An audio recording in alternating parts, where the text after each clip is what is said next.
गलत किया जो आज वो मेरे साथ नहीं है। मैंने तो वो सब किया था जो मुझे सही लगा था। उसको रोकने के लिए बस मैं ही जानता हूँ मैंने क्या क्या किया था। मैं उसको 1000 मैसेजेस कर देता था जब वो टाइम नहीं देती थी।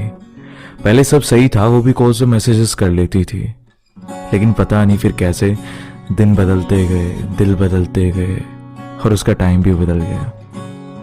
अब जब मैं भी बात करने की कोशिश करता था ना, वो या तो इरिटेट हो जाती थी या मेरे मैसेजेस और कॉल्स का कोई रिप्लाई नहीं करती थी। And there starts my pain. And मैं बस रोने लगता था क्योंकि समझ नहीं आता था कुछ भी, बस उससे बात करनी होती थी। इनफैक्ट मैं उसको इतनी कॉल्स करने लगा था ना कि वो परेशान होकर फिर मुझे ब्लॉक कर दिया करती थी।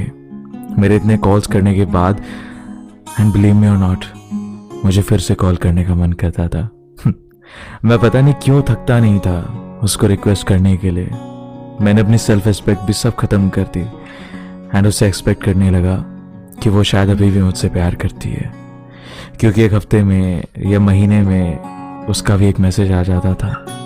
एंड वही एक पॉइंट था जो मुझे फिर से उसी रास्ते पर ले जाता था जहाँ से मैं आगे बढ़ता था, उसे वहीं छोड़कर।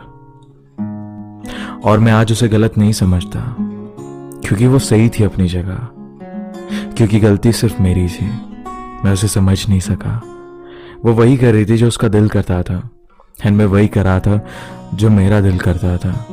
मैंने हर बार ये तो सोचा कि वो टाइम नहीं दे रही मुझे, लेकिन ये नहीं सोचा कि क्यों वो मुझसे दूर भागने की कोशिश कर रही है। मैं उससे एक्सपेक्ट तो करता था, लेकिन कभी समझ नहीं पाया कि वो सच में मुझसे प्यार करती भी है नहीं। अब समझ आता है कि काश मैंने उसको इतनी इंपॉर्टेंस ना दी होती, काश मैंने उसको रोकने के लिए इतने कॉल्स और मैसेजेस ना किए होते, काश उसको उसकी तरह ही ट्रीट कर पाता। यह सब कुछ समझने के बाद रियलिटी में रहकर काश सब कुछ खत्म कर देता।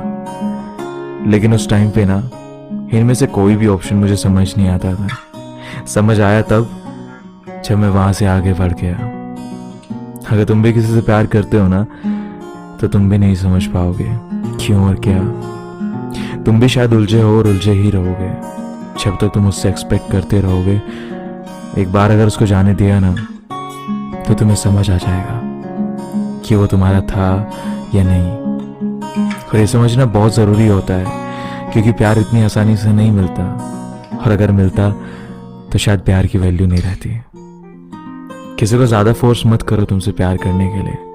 किसी से मत रिक्वेस्ट करो तुम्हें टाइम देने के लिए, क्योंकि जहाँ प्यार होता है ना, वहाँ ऐसे सवाल नहीं होते। जहाँ प्यार होता है ना, वहाँ किसी से कहना नहीं पड़ता कि तुम मुझसे बात करो। जहाँ प्यार होता है ना, वहाँ हर बात के लिए तुम्हें खुद को समझाना नहीं पड़ेगा। जहाँ प्यार होता है ना, वहाँ तुम्हें उससे किसी भी चीज़ के लिए रिक्वेस्ट नहीं करनी पड़ेगी।